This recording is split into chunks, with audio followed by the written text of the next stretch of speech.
Here we are. We're going to look at modern and contemporary philosophy here, session 8.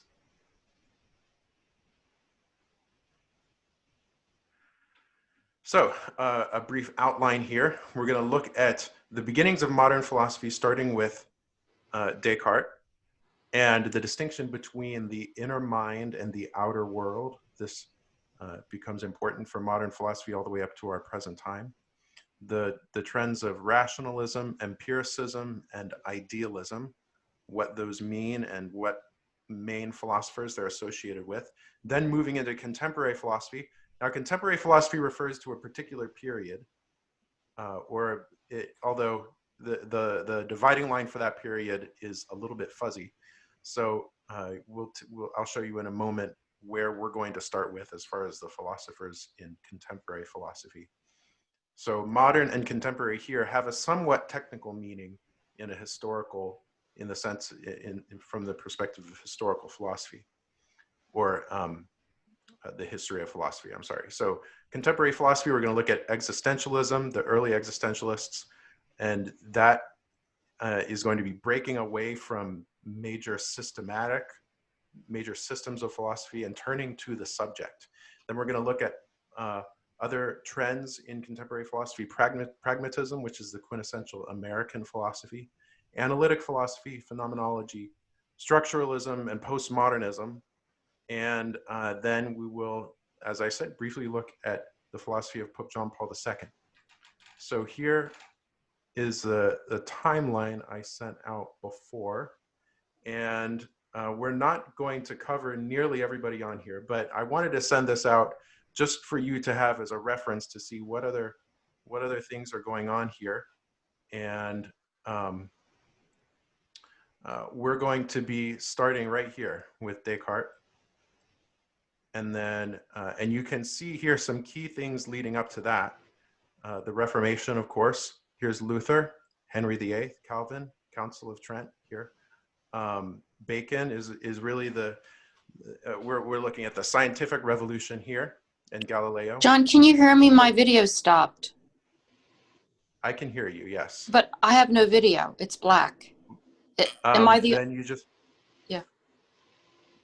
Can everybody see my screen? Everybody else? Yeah. So Catherine, you might just need to log out and log back into the meeting. So we've got Descartes, and then we're going to look at the empiricists, Locke and Hume here. Then we're going to look at some idealism in Kant and Hegel. All right, then let me get rid of these. Then this is the period we're going to look at that I call, that we're calling contemporary philosophy, starting with Kierkegaard, starting with the early existentialists, Kierkegaard and Nietsche here. And then we're going to also, this is going to overlap a little bit. So in pragmatism, we have William James. Charles Peirce is also in pragmatism, but we're not looking at his work today. And John Dewey, also in pragmatism. Then in phenomenology, Edmund Husserl is the founder of phenomenology.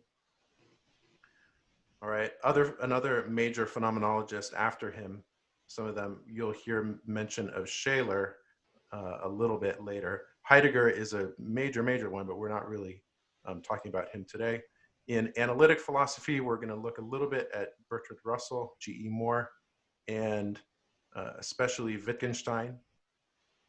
Some other names along the way here, Edith Stein, another phenomenologist, Catholic phenomenologist. We're not really discussing her work today.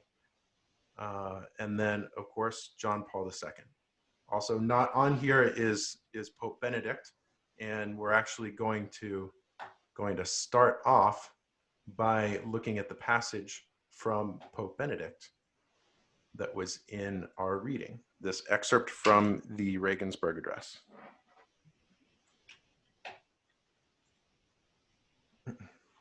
So let me grab my copy on the other table over here.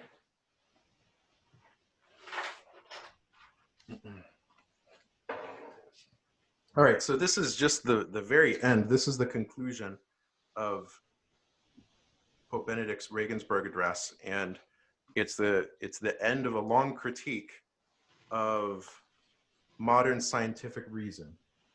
So what can we say about what kind of critique he's mounting here? What some of the problems are that he's pointing out with modern scientific reason?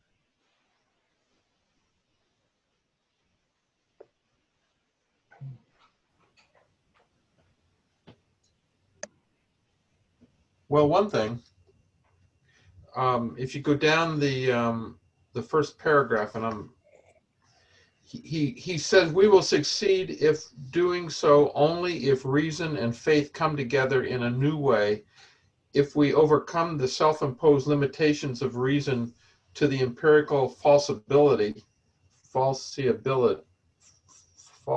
whatever that word is, and if we once more disclose its vast horizons. So it's the whole thing about faith and reason coming together, which he addresses earlier, that you can't really have a good conversation unless that occurs. So what's this? He does talk about earlier the marvelous possibilities of modern reason, and but so what is the limited sense? How does reason in the modern sense limit itself, and how is he trying to broaden it? They've excluded religious cultures. At the top paragraph in column 2, he said the world's profoundly religious cultures have been excluded. And so this conversation about the divine form, the source of the divine from the universality of reason is an attack on all of us. I mean, the majority of people have some type of basic appreciation and identity with the divine, and that's been canceled. So he says we need to bring that back. I think he uses the word remanded, right?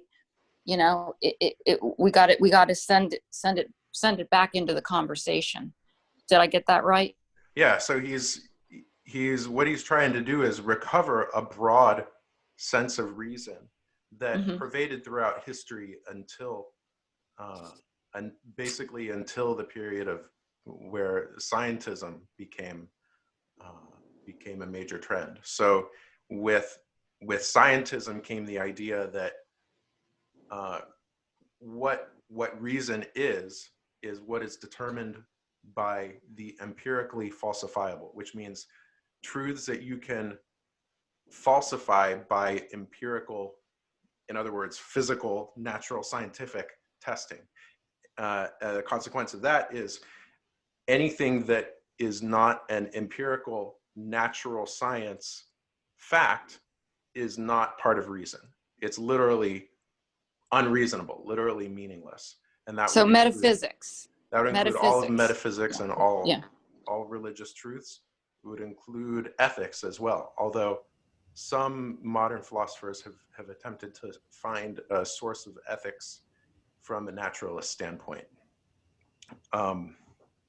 So what does he point to as far as the where the need for metaphysics comes in? What can't this approach, modern scientific approach to reason, do?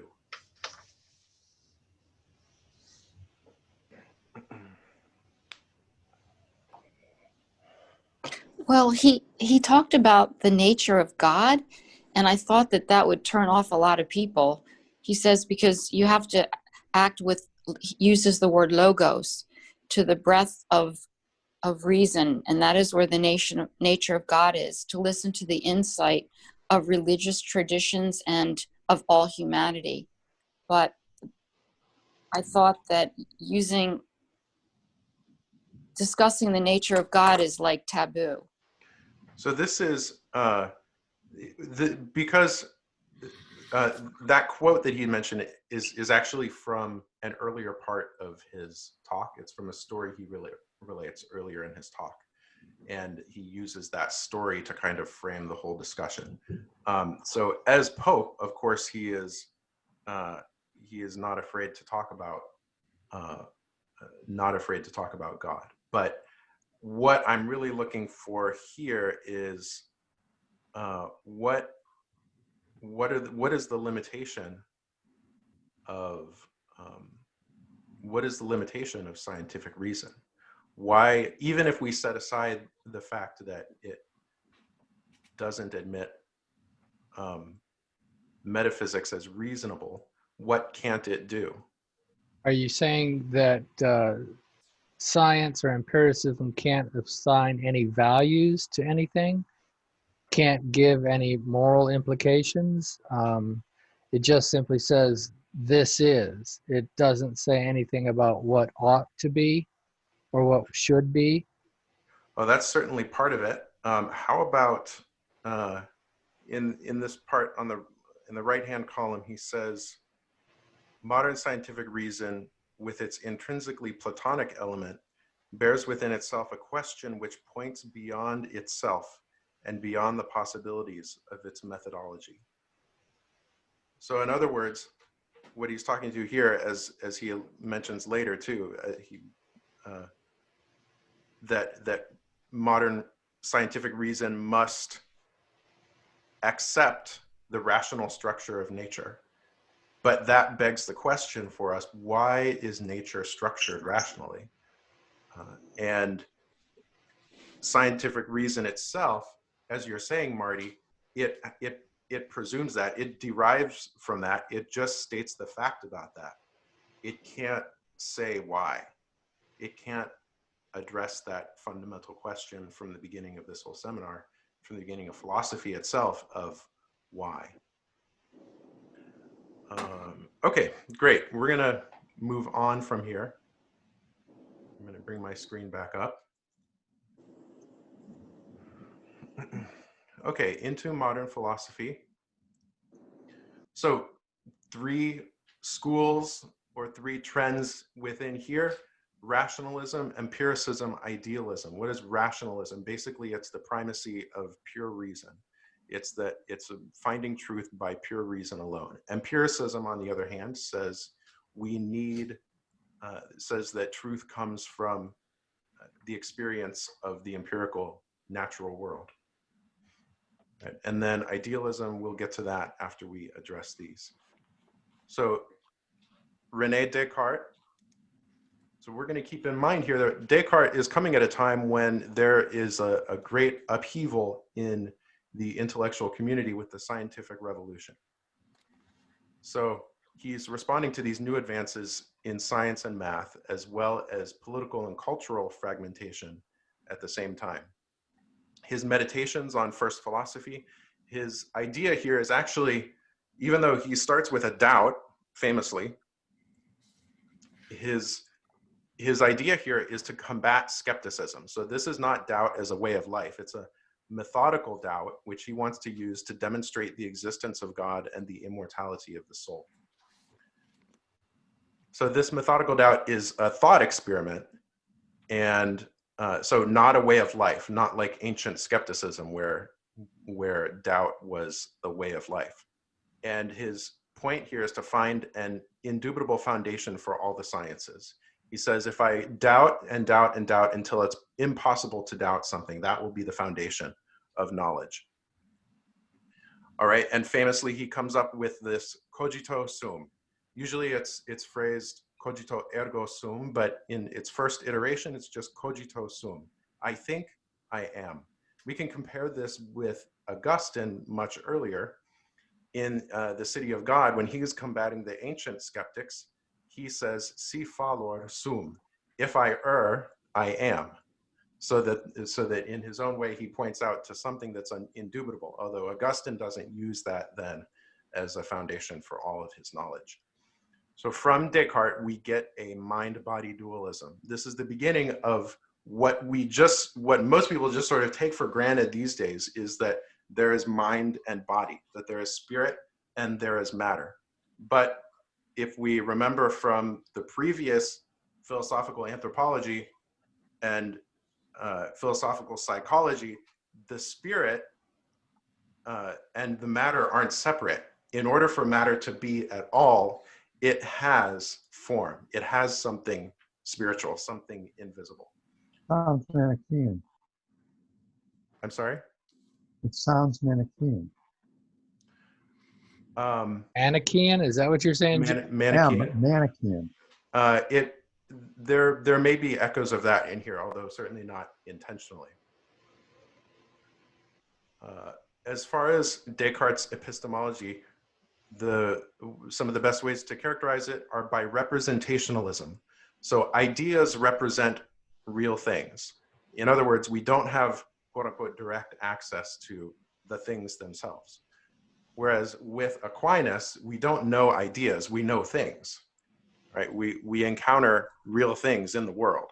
That is kind of taken for granted. It's not that an idea in our mind represents a thing and we have this problem of how do we get out to the thing. So it's also an idealism in the sense that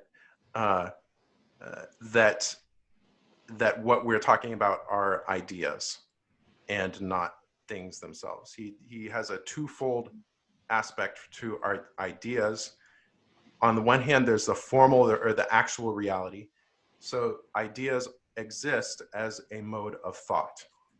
And this, he says, can't be doubted. I have ideas. And then on the other hand, the objective or representative reality, the objective reality, they have a certain content. And the existence of that content is what we can really doubt. All right. And this is also a rationalism because we're retreating inside pure reason to come up with truth purely from reason apart from experience of the world. So let's take a look at this excerpt from these excerpts from his first three meditations. This is reading 1. So why does Descartes say here that he needs to start again with all of knowledge? Well, it almost sounds like he looks at his mind as like some, a garbage can or something that's kind of filled up with these false ideas.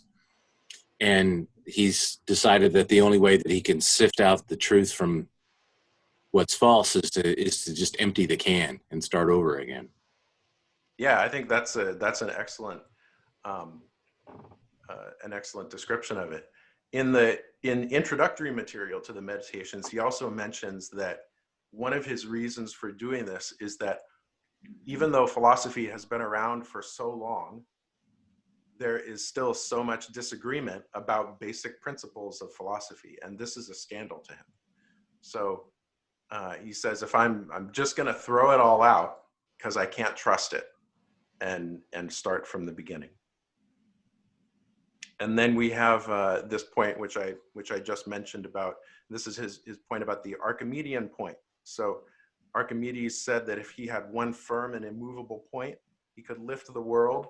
And that is what Descartes is trying to find with respect to knowledge, with respect to metaphysics. So here's a question, number 3. Yeah, go ahead, Jerry. I was going to say that the thing that he starts off with, he says he's going to withhold assent from any propositions that are obviously false, but also withhold it from ones that are not completely certain and indubitable. Why should I accept that's a valid methodology? Why should not I have uncertainty and doubt about his methodology? Wouldn't that disprove his entire approach? I think that's a great point. I don't know that that he would be able to answer that. Why is this a good method? He would have to go outside of it somehow. It seems he almost, would have to. What's that? I said he would have to go out. Yes, he is violating his first principle and asserting that. Right. He can't be certain that this is a good methodology. That's right. You would have to find something outside this process itself to do that. So I mean, there are plenty of things, plenty of problems to find throughout the meditations. It's a fascinating exercise if you have the time to read through them and just follow his thought. But let's look at another problem here. Is it possible to get to the knowledge I am without first encountering something that's not me. Because he's looking at I exist as something that we can say indubitably, even though we can't say anything else exists, for sure. But can we get to I exist? Well, to say I, you have to be differentiating yourself from something else. Right. So that's one thing. Yeah. You know, To what say does I mean? Mm-hmm. How does I differentiate me from anything else that is? So what St. Thomas says about getting to self-consciousness, knowledge of my own thinking, is that it is known reflexively. So I encounter things in the world, and in encountering them, I know myself as the subject. And this is a point that some other thinkers will return to later, as we'll see, especially in phenomenology, although certainly from a different perspective of St. Thomas. How about question number 4? Is thinking thing a good definition of a human person?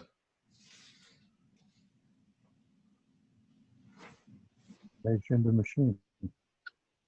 Thinking thing could be a computer. How does he know he's not a programmed computer?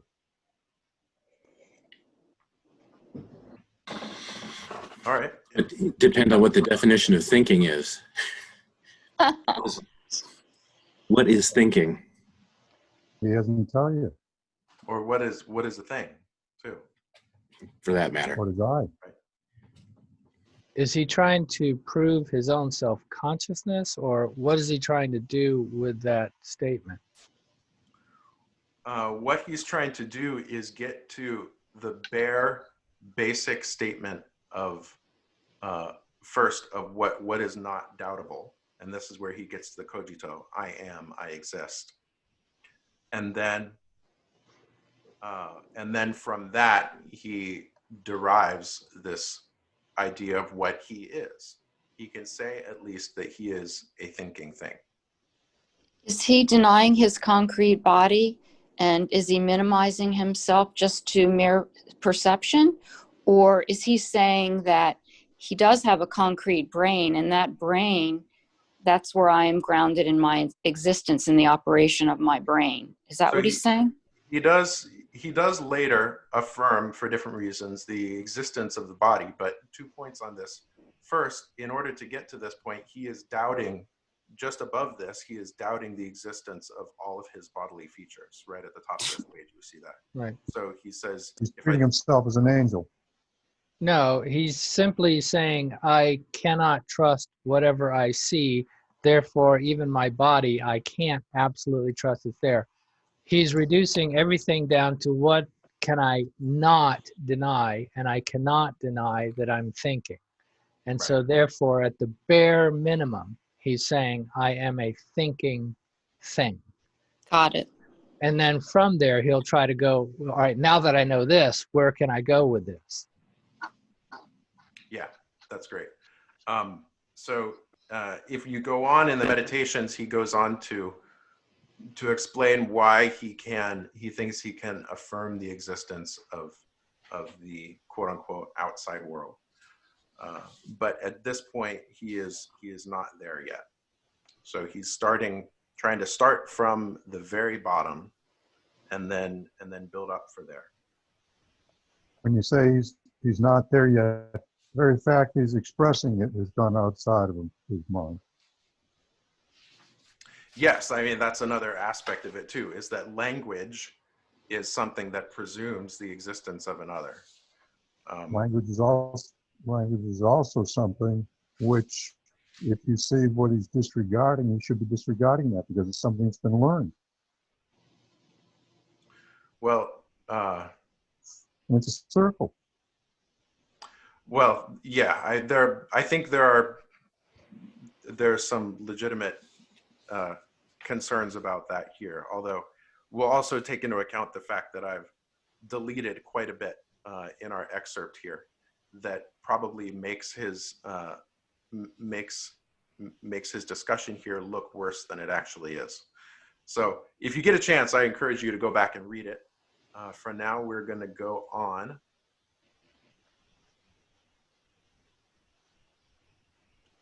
Okay, so let's look at some empiricists who are reacting to Descartes.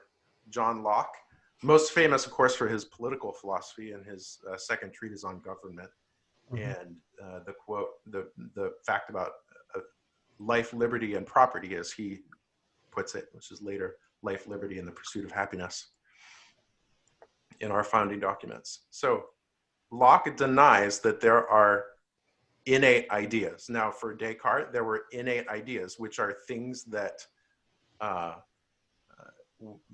we have, ideas that we have prior to our experience of the world.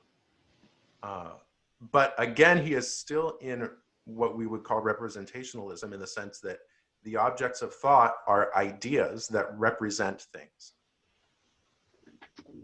Again, like Descartes, he assumes there is a transparency of our own self-consciousness, that we can look at that self-consciousness itself. But he insists that everything that we come to know through an empirical experience with the world. Things outside of us, he says, have qualities which are powers that can produce a simple idea in our minds. And some of these simple ideas combine to form complex ideas. But in the end, everything can be reduced, according to Locke, to simple ideas. So, John, when you're saying empiricism, are they saying that we get our ideas from the outside world through our senses? And Yes. then, okay, so it's primarily sense perception leads to ideas of thought as we think upon them and make judgments of them. Is that That's right? okay? That's right. So the empiricists will say, just as you're saying, that all knowledge comes through sense perception. And Locke is saying that the way that happens is that things have powers in them, which are these simple qualities. And these simple qualities have the power to produce ideas in us. Well, then they don't seem that far away from Aquinas and Aristotle. Well, it is similar to them in the sense that both Aquinas and Aristotle, of course, affirm the need to find, to access, to have experience with the world, sensual experience with the world, in order to come to knowledge. However, it is different in the sense of, let's see, Locke would certainly not affirm the doctrine of the agent intellect and that ability to that humans have as reason to abstract and form universal concepts, and Locke would deny the Aristotelian notion of substance and of form as well. Forms as these kind of as a immaterial essence of things. So Locke is often compared to Aristotle, where Descartes is compared to Plato. So with Plato and Descartes sharing a kind of rationalism, and Aristotle and Locke sharing a kind of empiricism. And that's certainly true. That's certainly valid, but it's a bit, you would just have to be careful about how far we stretch it. So Hume takes up the same empiricism from Locke, but carries it further. Some clarification or some distinctions he makes. He distinguishes our objects of knowledge, which again, he says what we know are ideas, not things. And he says some of these are relations of ideas and some are matters of fact. Okay, relations of ideas are purely rational, necessary a priori. What he says, these would be like mathematical truths. So he would say 2 + 2 = 4 is a relation of ideas. It's necessary a priori true. And he would say, but also something that is just a tautology. So the classic example is a bachelor is an unmarried man. So that would be a relation of ideas. There's nothing new contained in the predicate that's added to the subject. On the other hand, there are matters of fact, and matters of fact are synthetic experiences. So these are things that we know from experience. And the example that we talked about a little bit last week was the sun will rise tomorrow, or the sun rose yesterday, the sun rose this morning. That is a matter of fact. And Hume denies that there is any basis in this in reason. We talked a little bit about this last week. If you have more questions about this, for the sake of time, I would ask you to refer to my post on the blog site about this for a little bit more clarification, because we just don't have time to go into it today. But as we mentioned before, he denies that causality, I shouldn't have put denial of causality, I should put that causality is unknowable. He denies that causality is knowable, that there's any basis in reason to assume that the future will resemble the past. He says this is what we do this out of convenience, and it's really a matter of custom, and a matter of custom so that we can make sense of life. Okay, let's go on from here. So idealism, Immanuel Kant. Kant's aim is to, like these philosophers we've been talking about before, trying to validate the knowledge of modern science. But he sees problems both with rationalism and empiricism as they are strictly interpreted. So he'll say with Descartes that it is correct that my experience depends on my mind, but it's wrong that knowledge depends on finding a mental object to perceive. So in other words, he's going to legitimate the existence and the need for the experience of outside things, as opposed to a pure rationalism. With Locke, he'll say that knowledge does depend on the senses, but it's wrong that all knowledge depends only on what's found in the senses. So let's back up a little bit here. So knowledge, according to Hume, like we were just talking about, he had two categories. He had relations of ideas. This is this category right here. A priori means it's before experience. So it's known prior to experience. A posteriori is that it is, you need experience to find it out. On this side, we have analytic and synthetic. Analytic means that there's nothing new in the predicate that wasn't already in the subject. Okay, synthetic means that you're finding something new. Okay, so Hume says that we just have these two categories. We have relations of ideas, which are a priori, necessarily true, and we have matters of fact, which are synthetic and a posteriori. Kant is going to modify this, and he's going to put in this category, whereas Hume had over here, for example, 2 + 2 = 4, Kant is going to say, no, the notion of 2 and the notion of 4 does not a priori, or the notion of 2 and 2 does not include a priori the notion of 4. You have to follow an instruction, you have to perform an operation. So he says this is synthetic. So math is going to be here. All right, and he's also going to put metaphysics here. All right, so what he's doing here is putting metaphysics in a synthetic a priori category, and then he's going to say, how is it possible that we can come to know propositions of metaphysics? And I know this is getting kind of abstract, and Kant goes into, he explains very thoroughly in his critique of pure reason this system But the ultimate point of it is he's going to argue that he's going to challenge metaphysicians to come up with a way to justify metaphysics based on that. But let me back up from that and get to something that's not quite so abstract. So Kant is going to argue that experience is constructed by the mind, so that the data of our experience are constituted into experience by a priori categories of reason. And the way that this works is that reason itself has categories such as causality, unity, and space and time.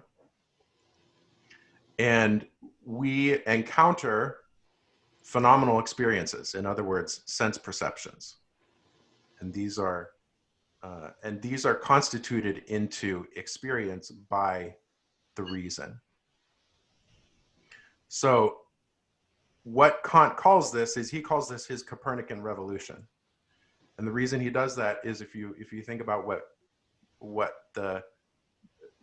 Copernicus, the realization that the sun, or that the earth revolves around the sun rather than the sun revolving around the earth, Kant is saying, in the same way, I'm turning things around and saying it's not that experience causes our knowledge or experience. It's not that things cause our experience, it's that our mind constructs it. So he's turning that around. And in this sense, what he's going to say is disconnected sensuous intuitions. So this is what he gets from empiricism. This is where he's going to bring these together.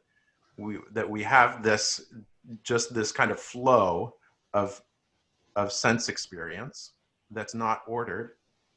And he says that what he'll say from the rationalist side is that our mind applies rules and categories to these. There should be an equal sign here. And that is what constitutes experience. So when we have ideas or categories about things, these are modes of thought. So when we interpret things as unities, as a multiplicity, as a cause, as an effect, they're not objects of thought. We don't know things directly. We experience what he calls phenomena. So the noumena, he says, are the things in themselves. We experience phenomena. We don't have access to the things in themselves. We experience phenomena, and these a priori categories, these are modes of thought that are applied to those to constitute experience.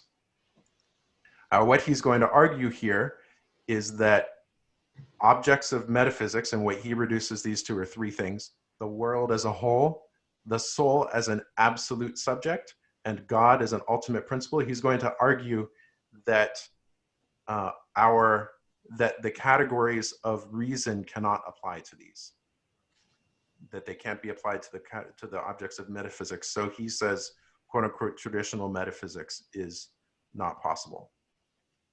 Now, in Kant's philosophy, he makes room for a rational faith. Basically, this is the language of religion translated into categories of rationalism. So one of the reasons he needs to do this is for his ethics. He's going to argue that the only way we can get people to behave ethically is if they believe in an afterlife where some people are rewarded and some people are punished. So religion is a reasonable thing to have in order to get people to behave rationally. So John, is he saying it's good that we delude people, or people are deluded into thinking that there's an afterlife? Or is he proposing, based on rationality, we can infer there is an afterlife, and therefore, from that inference, there ought to be a set of ethics that we should follow? It's more like the former. So he wouldn't say that we can, that any proposition like the afterlife exists or God exists is a sensible thing for us to say, because any proposition which is a statement of knowledge comes from a priori categories of the understanding being applied to phenomena. So if you can't experience it through phenomena, then you can't speak a sensible proposition about it. So he would say that religion is useful for ethics, but not that it is true. And what grows out of this is a kind of deism. So he obviously, these idealists and these empiricists never experienced any type of the miraculous, or they never experienced near-death experiences or anything like that. I mean, they don't believe in the immortality of the soul at all. They never had any spiritual, Well, I wouldn't necessarily be able to say that, but I would be able to say that based on human nature, it's certainly possible for people to have profound religious experiences, and then in spite of that, on account of the deception of sin, still go down, still repudiate that. right? But I'm just saying they never talked about the existence of a soul, right? That's not part of their vocabulary. They do in a way. Locke is Christian, and he'll advance certain arguments for the existence of God. Oh, okay. And for the soul as well. Now, like I said with Kant, there's a different kind of religion that grows out of his philosophy. But this is just obviously purely working from rationalism. Remember, we're in the Enlightenment here. It is all about reason and pure reason. So I'm sorry. So whereas with Marx, while Marx would say religion is the opiate of the people, Kant would say yes, but it's a useful opiate. It's good to keep the masses, under wraps. I don't know specifically if Kant will phrase it in terms of deception. Yeah. But, okay. But yes, I think you have the general sense right. Yeah. Whether it's true or not is not as important as the fact that it's a practical thing that we can put on society. Exactly. Yeah. So let's go on to another kind of idealism in Hegel. Hegel's work is famously dense. If you look up some of it online and read through some, you will find that. But Hegel is in the aspect we're going to look at here in his interpretation of history. He's talking about three different kinds of history. So original history is where the historian is in the same mode of consciousness as what he chronicles. Okay, this is a period of this is where the historian is talking about events in his present time, more or less, even if it's in his past.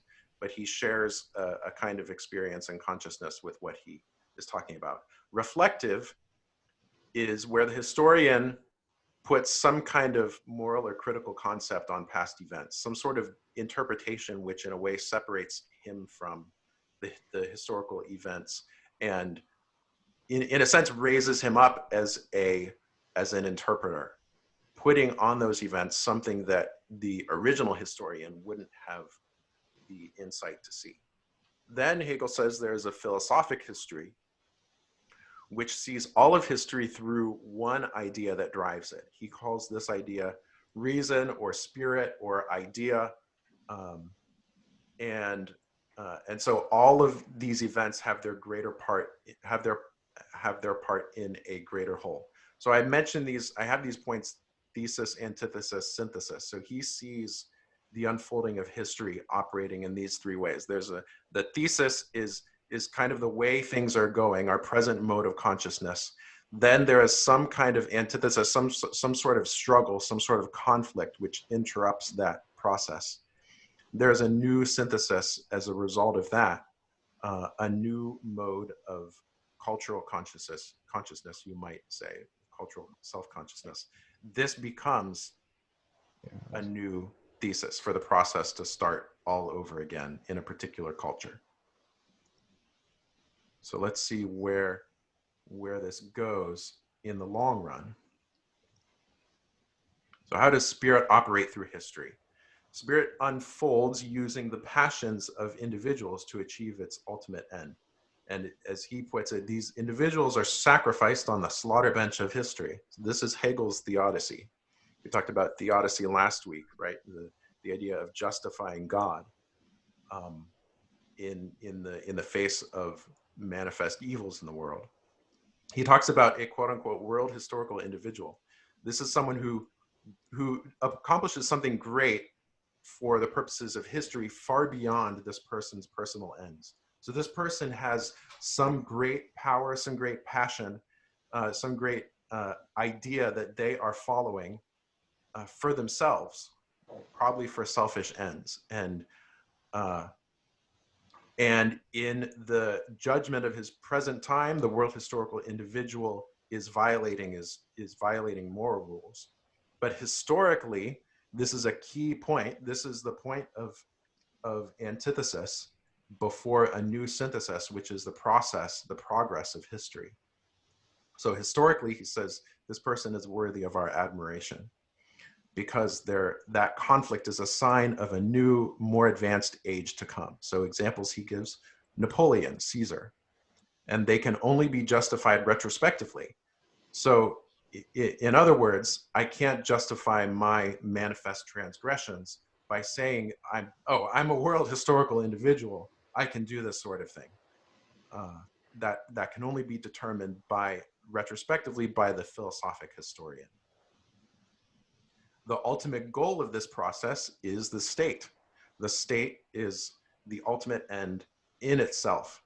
And in this case, what Hegel argues is that the individual's consciousness is identified with this heretofore hidden movement of spirit.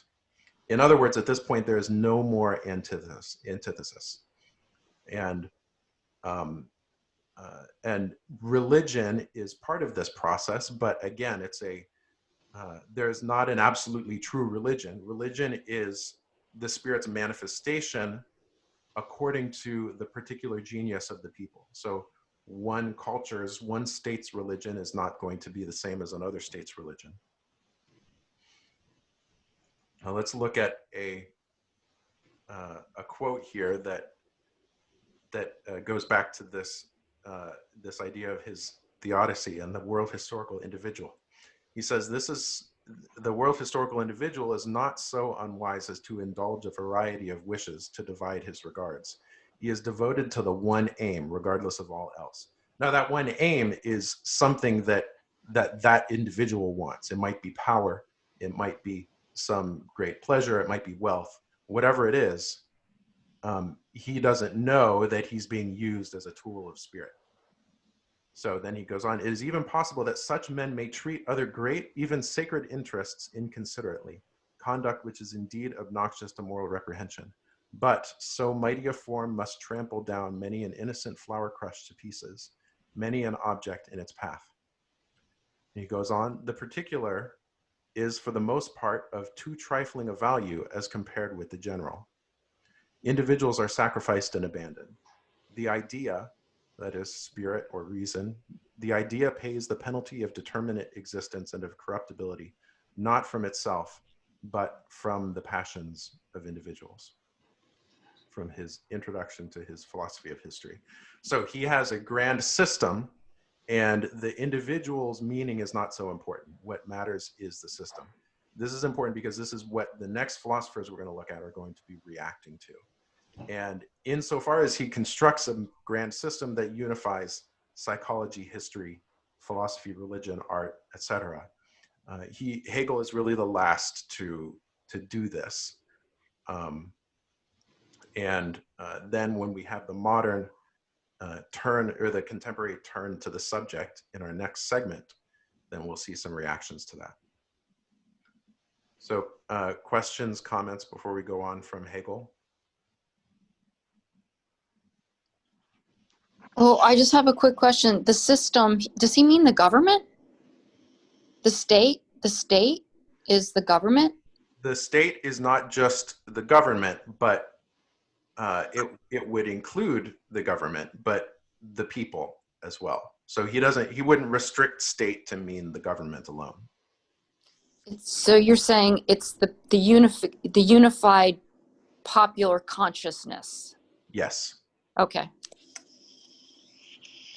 It might be worth pointing out that Marx relies an awful lot on Hegel.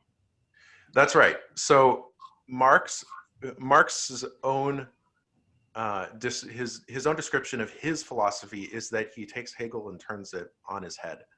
So if we take the common way to characterize the difference here is that if we take Hegel's philosophy, which was an idealism, remember it's an invisible spirit or idea that is driving history, and turn it into a materialism, then that is what Marx does. So it's a material force that must pass through certain material stages along the way. Now, of course, what Marxists do, whether or not it was Marx's intention, is to try to bring those stages about. And this is something you couldn't do with Hegel. You couldn't try to bring about a particular stage because you don't know what history, what spirit is doing. But with Marx, where that's clearly laid out, this happens and then this happens and then this happens, and then you have the perfect society, then that temptation exists. Let's take a look. Would Hitler be an example? Hitler would Adolf Hitler be an example? He would certainly fall in at least the philosophy, as much as you can call it that, of Nazism and totalitarianism would certainly, to some extent, relate to concepts from Hegel, less so from Marx. Although, I mean, that's a complicated question, and I think Okay. I'll Okay. refrain from it for now.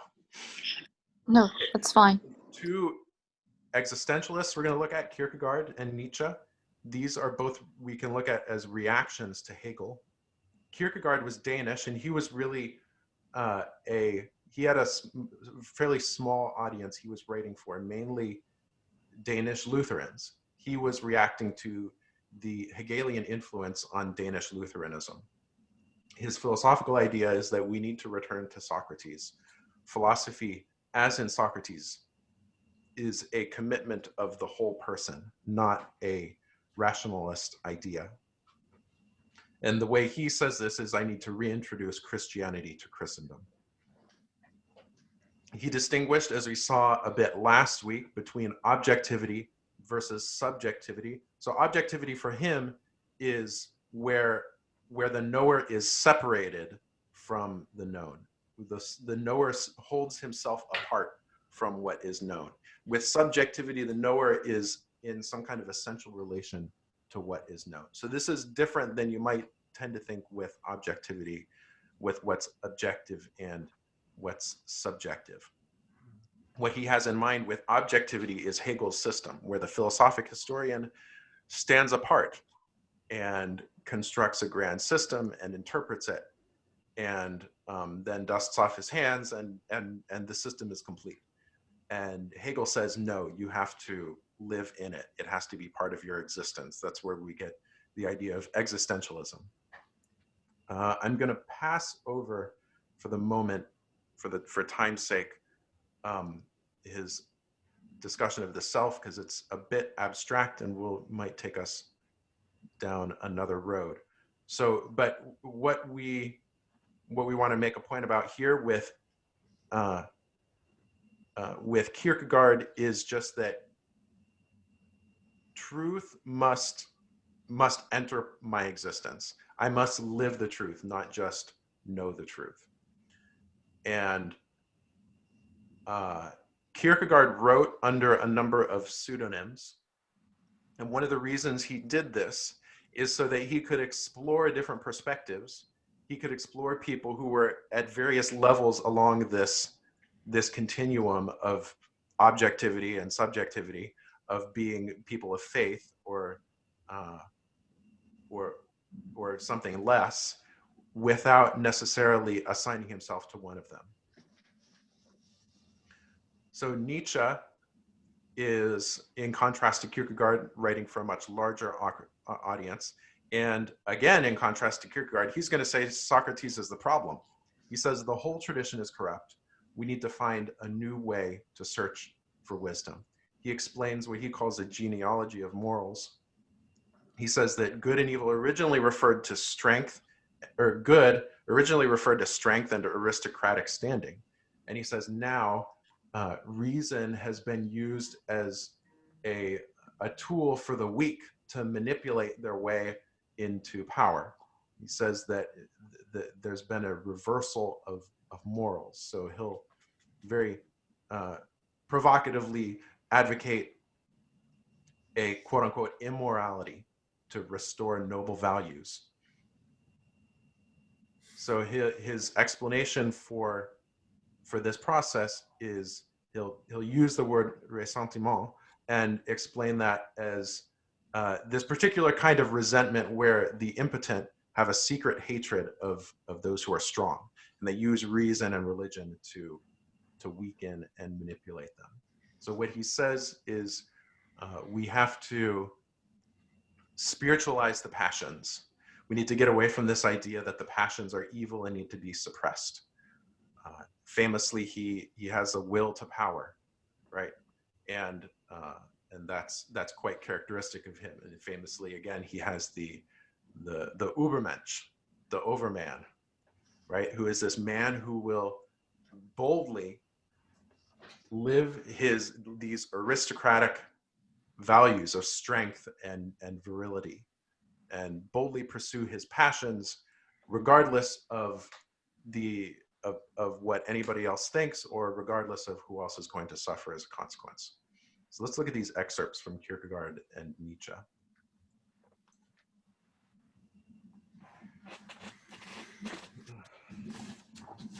So on this first page, on the top of the second, for reading 2, existentialism, your thoughts about Kierkegaard?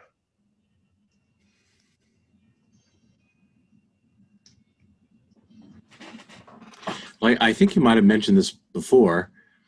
What Kierkegaard's concern is not necessarily, maybe this is simplifying it a little bit, describing what the truth is. The important thing is what to do. It's how to live. It's not to, kind of sit in some kind of an ivory tower and,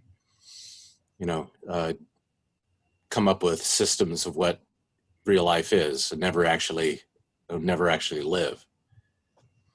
Right. The point of philosophy is the good life. So it's Socratic in that sense. Yeah, absolutely. He mentions in that first paragraph, what good would it do me to be able to develop a theory of the state? Here's Hegel, right? And combine all the details into a single whole, and so construct a world in which I did not live.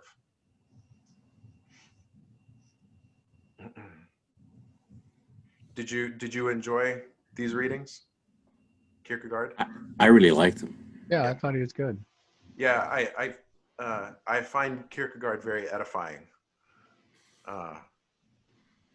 I should have done him in reverse. I should have had you do Nietzsche and then Kierkegaard, because you need some refreshment after Nietzsche. So what did you think of these 2 passages from Nietzsche about his impressions of more of reason, his view of reason and morality? One of the things that kind of occurred to me, I mean, somebody, I'm not going to remember who, mentioned Hitler. Hitler was influenced by Nietzsche's idea of the Übermensch, which you might actually consider a version of the world historical individual, except I guess as far as Hegel's concerned, the world historical individual is not necessarily a demagogue. But I do have a question though. I think Nietzsche rejecting Socrates. And there is actually one of the dialogues where Socrates is essentially arguing against the idea that might makes right. Do you know what I'm referring to? Yeah, he does that in a couple. One of the primary and most extended versions of that argument would be in the Republic. Right. The other, I think, is the Gorgias. Yeah, but that's one of the. If you look up the Republic, that will be in the first. I think it's just in the first book of the Republic.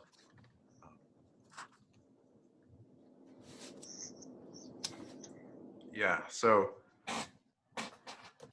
Nietzsche here mentions the dialectician as a person who has a merciless instrument in his hand. So you won't find in Nietzsche logical arguments, because for him to succumb to a logic, to use a logical argument would be against his philosophy. It would, what he's just going to do is assert himself, is say, and like you're saying, Kirk, there's some similarity between the Übermensch and the world historical individual, except that the Übermensch you can recognize in the moment. The world historical individual you can't. What might seem to be a world historical individual might end up just being somebody who's a flop, and history is going to look on them as a nobody, because it can only be interpreted retrospectively.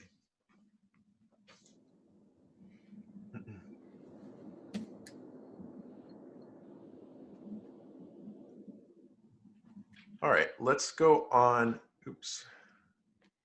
Here we are. Okay, let's take a look at the school called analytic philosophy. Generally, the founders of this school are considered to be Bertrand Russell and G.E. Moore, and they're going to be opposing the philosophies we've just been discussing of idealism and anything that has to do with a priori. They're going to be, this is all going to be about empiricism, right? So metaphysics as well is out. What Russell refers to as evolutionism, and this is going to be Nietzsche, where there's constant change without a fixed goal. One idea that grows out of this is logical atomism.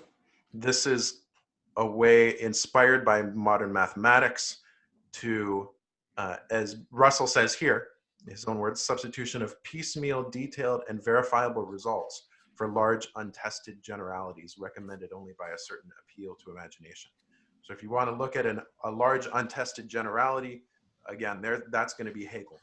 That will be Kant.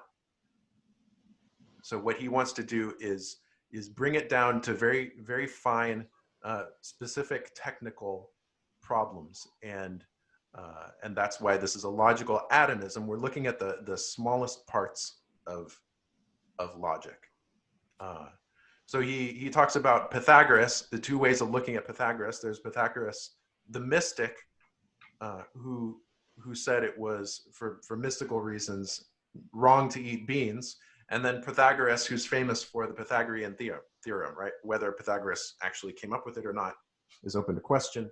But the point is here, he says we need more scientific philosophers and fewer bean philosophers. And that's what analytic philosophy is about. Now, Wittgenstein he was a student of Bertrand Russell. Russell and Moore thought that Wittgenstein could communicate this new message. And in Wittgenstein's early work, it seemed like he was down that path, although there were some problems that Russell and Moore had with his work, his early work called the Tractatus Logico-Philosophicus. It was this atomistic view of language. So all propositions in this sense could be analyzed down to an elementary structure. And we also have the idea here of philosophy being limited to natural science. Metaphysics, ethics, and religion are literally nonsense from a philosophical standpoint. And by the way, if you have encountered truth tables You can thank Wittgenstein for that. So this is part of the new mathematic or computational logic, in contrast to the classical logic we talked about before. We didn't really have time to go into the differences between those. For them, is the question why out of bounds? More or less, yeah. I mean, insofar as it would point to something that is not empirically verifiable, then yeah. So later Wittgenstein, he moves away. Basically, after he writes the Tractatus, he thinks that he has solved philosophy, and he retires from the university, and he goes to teach mathematics to school children for a while. Then some philosopher friends of his later come back, and they point out some problems with his reasoning in the Tractatus, and he says, "Oh, I need to go back into this." So he goes through quite a development here, and he eschews his earlier atomism, and he doesn't now have this reductionist idea of language, but what he'll say now, words don't just name concepts or states of affairs, which is what he had said before, that a proposition is a picture of a state of affairs, but that language has many uses, and everything takes its place in a large concept. Okay, he discusses this philosophy through the concept of what he calls language games, and language games are simple language contexts that are kind of a thought experiment for how language works. And what his aim is to show here is that language doesn't point to immaterial concepts, and there can't be a private language. There can't be. He's arguing against the representational view of knowledge that we talked about before with Descartes and Locke and Hume. And what he's saying is that the meaning of language is in its use in the context. What our demonstration that we understand is not something that happens in our mind, but something that plays out when we use that word and that behavior in the whole context of human behavior. Still, he's going to say philosophy must be post-metaphysical, because metaphysical propositions are still stuck in the linguistic context which determines their meaning. In other words, you can't step outside of language in order to fully explain the foundations of language and communication and existence itself. You're always in a context. Now, St. Thomas's answer to this, of course, would be analogous language, right? As we talked about at the end of last week, that it's true that we can't, that we are limited in the meaning that we can know of, say, being, but we can speak of metaphysical terms, being itself, or God as existence itself, in an analogous way. So he doesn't really allow for that, or doesn't entertain that idea in his philosophy. Wittgenstein, we're going to look at, if you are able to come in 2 weeks, when we do some ideas about philosophy of language and philosophy of education. I'll have some excerpts from Wittgenstein to read. And on the American side, we have pragmatism. Before this, we should really have Charles Peirce, but then after Peirce, there's William James. So the pragmatist idea of truth, according to James, truth is what is expedient. Ideas, in this sense, are verified when we've used them, and they led us to more worthwhile experiences. Okay, so this is a kind of utilitarianism, right? In this sense, truth evolves. And if we try to reify it, if we try to say, this one thing is true and always true, then we're depriving ourselves of the possibility of more valuable experiences. Okay, John Dewey, another pragmatist, he distinguishes between two views, the classical view and a modern view. According to him, the classical view has fixed formal and final causes as the basic principles of knowledge and nature. Okay, there's certainly truth to that. He says there's an emphasis on rational intuition behind or beyond sensible realities. Now here he might be getting into something more like what he's really going to be, what he's really talking about or arguing against is really a kind of representationalism. So he says classical metaphysics is stuck in petrified eternal principles and expects conformity to preconceived ideas. So he's accusing the classical view of being separated from experience. In contrast to the modern view, he'll say the modern view is that science has changed the emphasis from the permanent to the changing. What he's really looking at here is Darwin. Okay, that Darwin shows us through natural selection that there's an ordered change and that we don't have to look at, as he says, petrified eternal principles. In the modern view, we value immanence, in other words, experience, over transcendence, and we don't have to attempt to explain conformity to a predetermined idea. Dewey is very influential in American educational philosophy, and but a problem here is his attitudes towards the classical view are really mistaken, and he tends to lump everything together in a way that is really not correct. So if you read what his interpretation of the classical view is, you would say, you would probably wonder whether that really is the same thing as what we've read in Aristotle and Aquinas. Now, something more like modern rationalism, yes, but not ancient and medieval. So the problem with this, then, if we're carrying over into educational philosophy, is that he has this this constant dichotomy between old and new that's false. So he tends to throw what's old into the bad box and what's new into the good box. So there's a lot in Dewey that is certainly worth looking at in his discussion of the importance of experience. He's certainly a brilliant philosopher and very influential, but it takes some work to reconcile him to, say, Thomism, but a worthwhile exercise here also that some people have done is to draw out from Dewey his metaphysical presuppositions.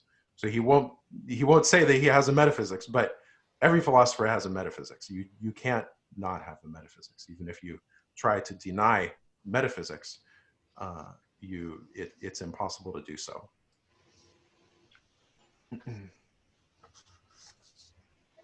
Okay, phenomenology. The founder of phenomenology, Edmund Husserl.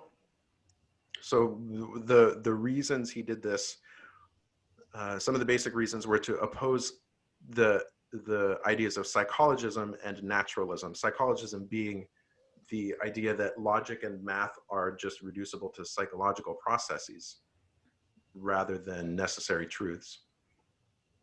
And naturalism as well. Again, the idea that everything, including consciousness, is just reducible to empirical science.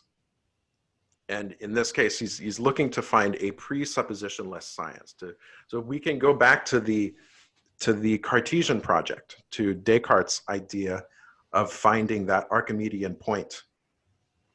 Husserl sees himself in very much a similar mode of the approach. Now, he's not going to go exactly the same way as Descartes, but he has a similar sort of project of finding what can't be doubted.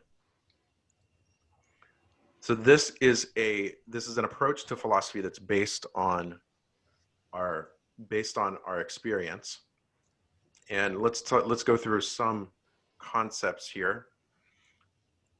The idea of intentionality is very important to this. And this is something that has a fairly long tradition in medieval philosophy too. But Husserl takes it much further. And the idea of intentionality is not something with our will, as in I intend to do something, but it's the recognition that mental processes have an object, that mental processes are directed toward something that is not me, some non-subject, an object, right? In phenomenology, we're going to distinguish between the natural attitude and the phenomenological or philosophical attitude. In the natural attitude, that's just our everyday of positing things as we assume they exist. And Husserl isn't going to deny that. He's not going to say with Descartes that I'm going to doubt this, but what he's going to do is set that aside for the purposes of the phenomenological attitude. So we're not going to invalidate the natural attitude, but we're going to, well, I'll get a little bit more into that when we get down to the bracketing part. Okay, we have a distinction between, in the phenomenological attitude, the noesis, this is the act of intending, and the noema, this is the object of that act as it is intended. Okay, so this is, again, by saying as intended, that's not assuming that it exists in the way that our intentionality includes, but we're just looking at that. It says, what does our noema include? What does the noesis and noema include? We have a distinction between aspects and profiles. And let me go through an example of that. So a great book is on phenomenology is the Introduction to Phenomenology by Robert Sokolowski, and I'll send this out tomorrow, as well as an article Sokolowski writes about the phenomenology of the Eucharist, and it's a very accessible article. It's not technical and philosophical. But let's talk about some of these terms. So in our examination of a cube, Sokolowski uses this example. In our examination of a cube, we can see that there are parts and there are holes. So our intentionality includes a hole, which is a whole cube, and parts, which are these sides. And if we're looking at a particular side, in this view, we've got it frozen, right? We've got it frozen in a particular aspect, okay? Now that aspect, somebody else could come and stand where I am and look at that and view that same aspect. So that aspect is something that's public. But when I'm viewing this side from when I'm viewing it through time, even if it's not changing position, but I'm going through different profiles. And each of those profiles are private. So the aspect is something that's public. That's this particular, the particular view of this side. But the profile is my particular view of it at a particular time, through time. So my view of this side is going to say that it's going to talk about the color. It's going to talk about the angles here, right? When it's moving, if I look at it from a point like now, I can't stop with a GIF. But if I'm looking at a point where this side right about now is a perfect square, then these other two sides were invisible to me. So there are blends of presence and absence. But I wouldn't say that the opposite side is completely absent to me, right? There's a way that it's present as part of the whole, but it's absent to my immediate sensuous intuition.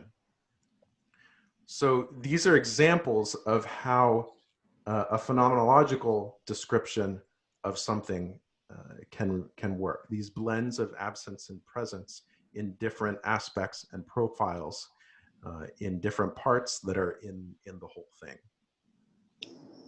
So this process is what we call a bracketing, Bracketing is when we set aside the question of the existence of the cube.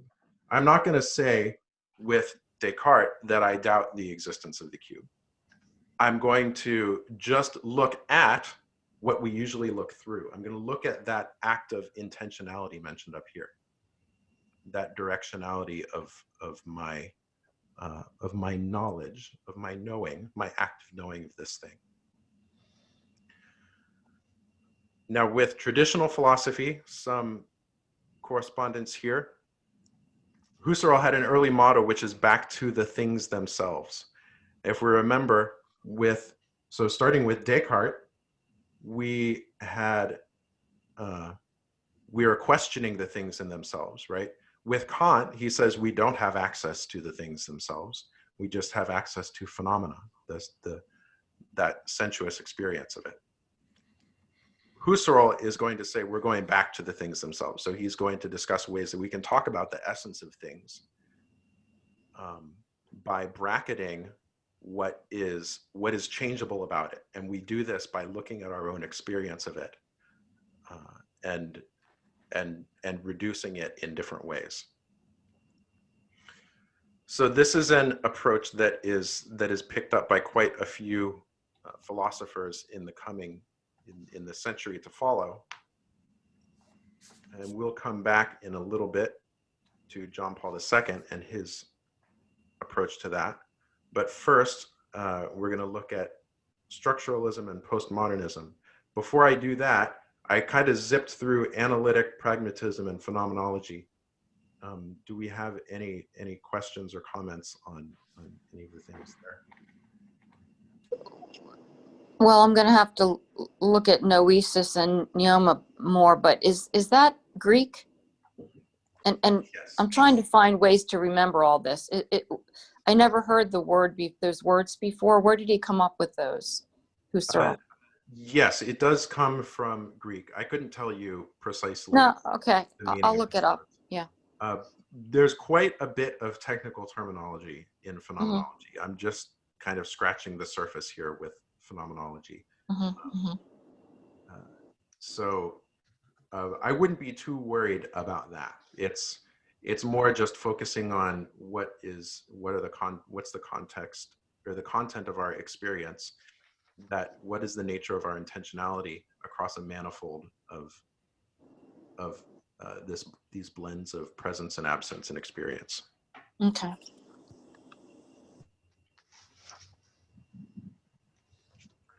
Okay, very briefly, structuralism and postmodernism. So structuralism, the idea here is that human activity and its products, including thought and language itself, aren't natural but are constructed, and that the duty of philosophy is to study these structures of human activity and how these parts take their place within the whole. You can already see some echoes of analytic philosophy as well as for instance, with Wittgenstein, right? That we're looking at the whole context. But Wittgenstein does not break it down in the way that structuralists will do.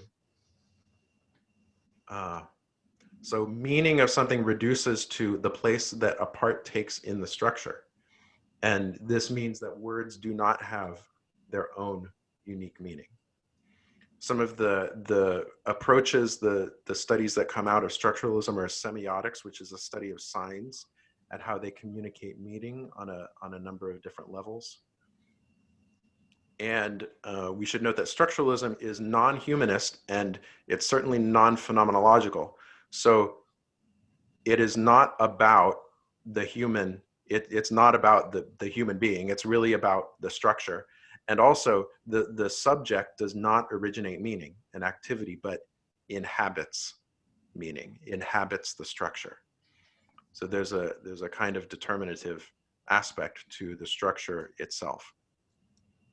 Post-structuralism is going to be a reaction against tendencies of rigidity in structuralism, especially the idea that a philosopher can stand outside the structure and understand it. So again, we see some echoes of Wittgenstein here in both of these approaches.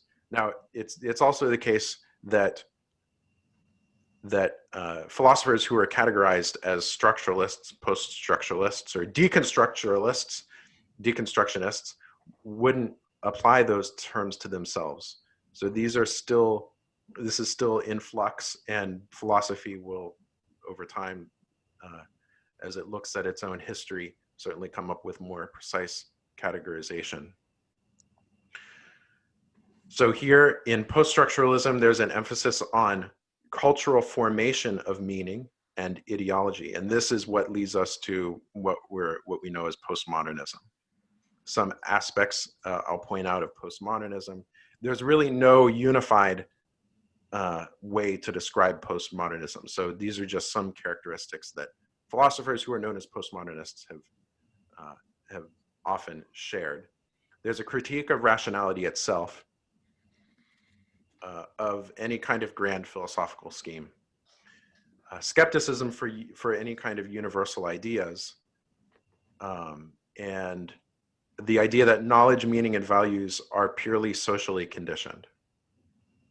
And of course, this is going to be post-metaphysical. That's the whole trend of contemporary philosophy in the schools that we've been looking at, with the exception of phenomenology in different approaches. Then, compared to traditional philosophy, we'll have a reversal of the priority of truth and power. So with traditional philosophy, power is subject to truth. In postmodern philosophy, there's a lot of discussion about truth being subject to power, that whatever is operating as the mechanism of power determines what truth is. One postmodernist philosopher, Richard Rorty, here's an example of the kind of rationality that Pope Benedict is concerned about in that quote in the excerpt we were looking at from the Regensburg Address.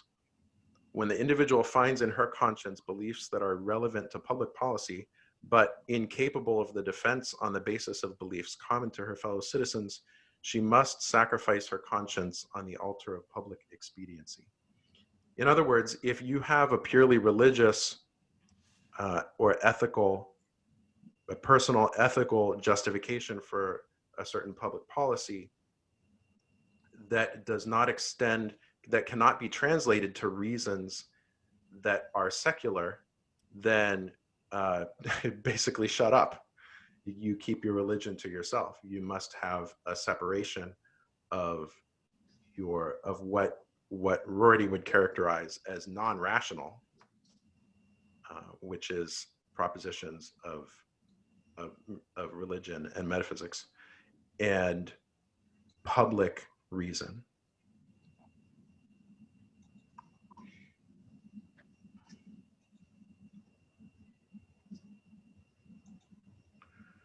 Okay, here's the story we have looked at so far, and I'm going to go now into a brief introduction to Pope John Paul II and the genesis of his philosophy.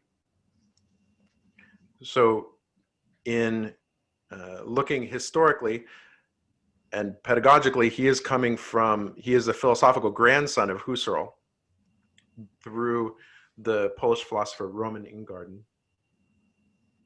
And he was very interested in phenomenology as it could apply to ethics. Husserl didn't really apply phenomenology to ethics, but that was really what John Paul II was looking at, especially influenced by another student of Husserl, Max Scheler, I mentioned before.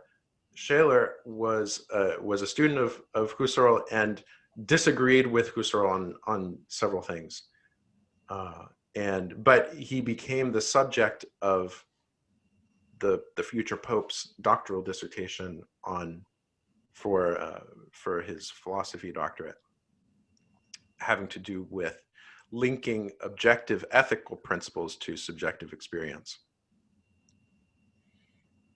Famously, he applies this then to personhood as well. So the contrast here with classical philosophical anthropology is that that we're going to approach it from a phenomenological perspective, which is going to look at experience, as we were describing before. From this sense, we're not looking at it from any external or objective perspective, as was common in the medieval period and ancient period as well, but to search out the structure of experience from an interior perspective to see where the revealed truths of our faith manifest themselves in that experience. His most famous example of this is the theology of the body. And here we have a subjective and phenomenological examination of the experience of our first parents. Now, even though it is subjective and phenomenological, it is still very much grounded in Scripture. And we should also point out that this is just one part of John Paul II's theology. But he applies phenomenological analysis comprehensively in all of the major areas of theology, of traditional theology. So to the church, to the sacraments, to creation, to God, etc.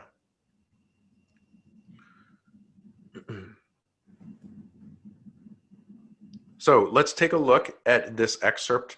We're going to end with this excerpt from Father Richard Hogan's book on, or what would become Father Richard Hogan's book on the phenomenology and theology of the body, to see what Pope John Paul II's legacy is in the history of theology, which is not played out yet. This is a prophecy, basically. This is a prophecy. We have not experienced this complete overturn of theology as Hogan is predicting here. But what do you think about this? Why does he say we need a new approach to theology? And what is inadequate about Thomism for modern times?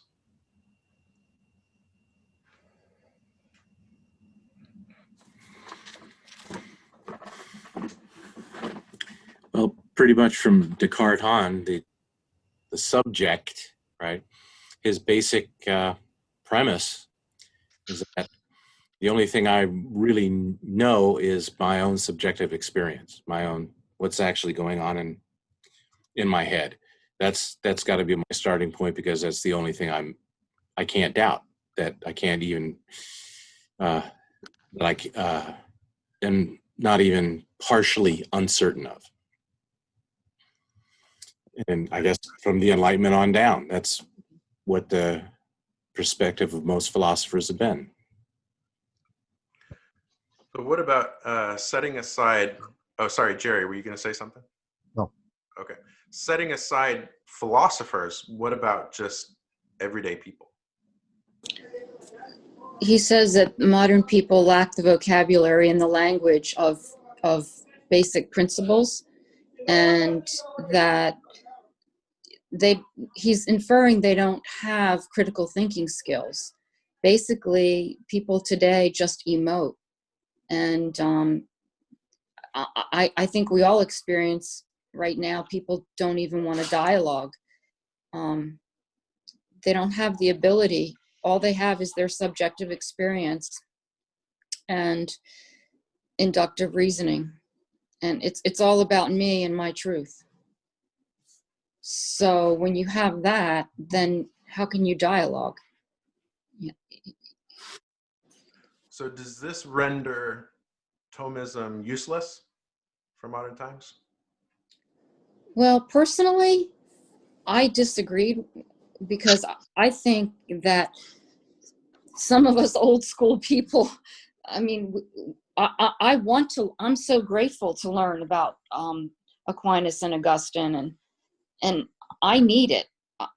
I don't think, I disagree. I think it's essential. That's what I'm trying to say. But this guy, this Father Hogan, saying that most people aren't capable of it. And I would have to agree with him that it's a very lonely world for me. I mean, why do you think I'm in this class? Nobody wants to have these conversations. They're incapable of it. Well, it's And kind of extreme. I'm sorry. no, go ahead. Yeah. This kind of extreme, or what in many cases ends up being kind of extreme subjectivism, has got some real problems. I mean, if you look at Sartre, for example, you're basically imprisoned in your own head. You know, there's nothing outside of your head that you can rely on. Nothing at all, except your own subjective experience. And it almost seems intuitively absurd in a lot of ways, right? He's not necessarily denying like the laws of physics, right? Right, that he's not going to, go jump off a building. Although one of the things I read in some, I can't remember what the book is, but basically that, we think that a lot of these ideas that we're wrestling with now are really recent. Nobody's ever thought of these before. But if you go back to the Greeks, it's like his line is, the Greeks thought of everything first. They beat us there first. And so what we're debating now is the same things that they were debating in Athens and other areas. There's a philosopher, Pyrrho, you know what I mean, right? Yeah. Who basically is such an extreme skepticist, who basically kind of takes Descartes' stance that I can't really trust my senses at all. That this is probably apocryphal, but the legend is that his disciples would follow Pyrrho around to make sure that he didn't get run over by a horse or walk off a cliff, because he was so in doubt of, his physical senses. Yeah. And so this American idea, certainly, that I am my own little God, right? And I can pull myself up on my bootstraps, and, if I'm not a success, it's my own fault. And as if the world that we're walking around in and the people that we interact with have nothing to do with the life that we live, right? And yeah, you're right. It's isolated, it's alienated, it's lonely, but it's also delusional. I mean, it's just at the end of the day, it's just crazy. So two points here following up from there. So Kirk, on the point about the Greeks thought of everything, I think a major theme of modern philosophy is either a misunderstanding of or a lack of engagement with Plato and Aristotle and the subsequent tradition. But secondly, let's get back to this question of the relevance of Thomism. Is Hogan arguing that Thomism is irrelevant to modern times? No. Should be discarded. That's right. So what's his position on that?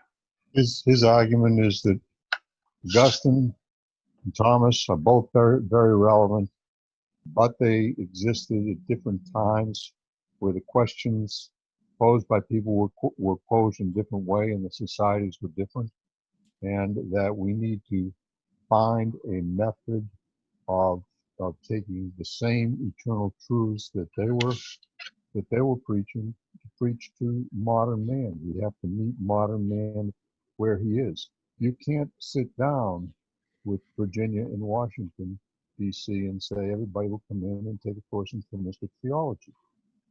You can't even say it for the parish. You have to use the buzzwords they used to have, enculturation, that type of thing. You have to meet the people where they are, as they say. Realize that they, by and large, that society has gone off in a different direction, which no longer understands how Thomas made his arguments, the language he made them in, and rather than try to force them back into understanding Latin and understanding the Thomistic syllogism, you've got to present it in terms that make sense to their lives today. Right. So he makes the point that if you understand the Thomistic or Augustinian synthesis, then by all means use them. After all, he says, St. Thomas was an Augustinian, and John Paul II through and through was a Thomist, right? So we have here, this is the inheritance of reason, the inheritance of modern reason that Pope Benedict is talking about, that we can't simply throw out in modern philosophy. So, Well, so maybe we can talk about it next week, but I appreciate Jerry's insight. I think rereading it, I guess I'll come to that conclusion too. But I don't think we have a language, and I wish I could learn a language, because it is something that I struggle with my loved ones and my oldest friends. I don't have a language. I can't take that phenomenologically and present it. I can talk a little bit about Augustine and Aquinas, but I just don't have the language. So I assume that Hogan was saying, well, we can't do it right now unless you're in a college class. But that's a great opportunity for me to have my dad introduce the segment that he's going to be talking about next week, which is called, Dad? Paul II's language, the theology of the body is the language of the body. And this is the big thing that Father Hogan preaches. And his, I'm going to talk about it next week. It's from his original book, which is Covenant of Love, which was the first English language in understanding of the theology of the body, as my wife put it, in a language that a person could understand. But what he does is he talks about it as a language. In the Thomists, the language was deductive, objective, and principled. You had a very, if you're looking at Europe, you're looking at the church was the ruler. The kings were taking the directives from the bishops and the Pope. So the principles were let out very objectively, and you deduce things from them. Very Thomistic. We have a different situation now where everything is inductive, subjective, and experiential. So what Hogan's talking about and what John Paul is attempting to do in the theology of the body, and we called it in the diocese when we were running with this, the theological thought of John Paul II, because it's much more than just his 100 and so lectures. And the idea is to figure out the language where you can take the inductive, subjective, and experiential and turn it into deductive, objective, principled, and basically trap people, if you want to call it that way, into a different way of thinking where they trap themselves because you now are talking about facts rather than just subjective discussion. And that's, I don't know, I think that's great, good. Looking forward to it. Thanks. So like I was mentioning before, this is still, of course, very new. We haven't had the turnover. So we can imagine in the time that St. Thomas was writing, of course, he quickly became very famous and very well known, and in some senses very controversial at first for his philosophy and theology. But not everybody right away became Thomists overnight, right? So that was something that took centuries. The synthesis of Thomism to work itself into all aspects of the church. So to some extent, that is begun with Pope John Paul II's theology. But you're right, we are in a transition period right now where we don't quite have we don't quite have a common language, even among ourselves as Catholics, for talking about theology in terms that the modern world, according to its own self-understanding, can understand.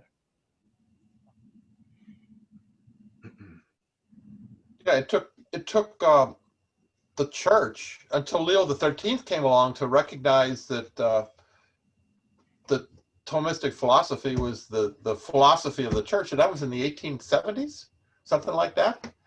And how many hundred years was that after Thomas? 600-700 years.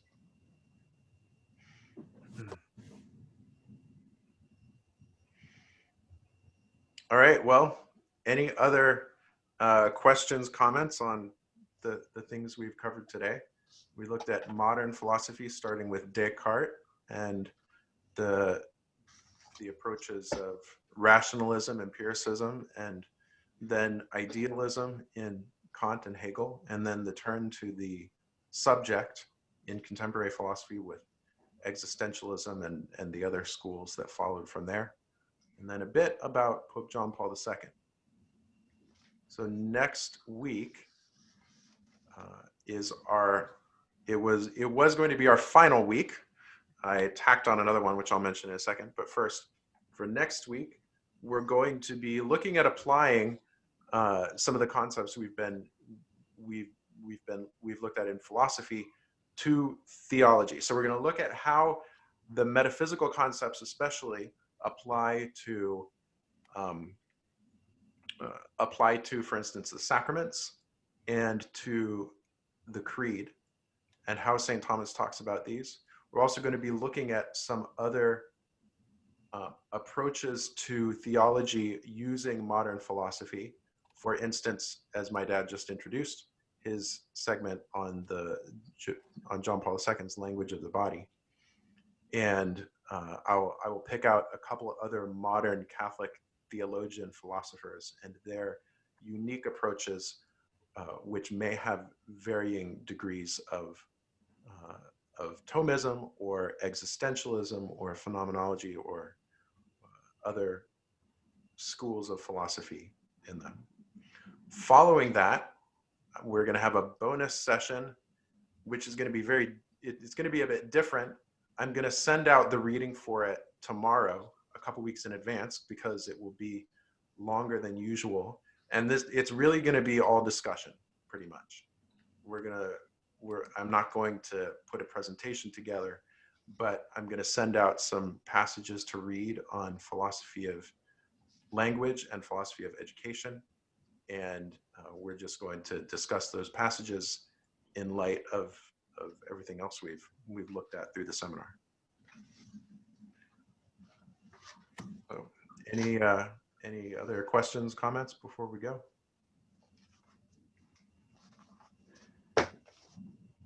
Thank you, John. Thank you. Yep, thank you. Ew, Next enjoyed it. week.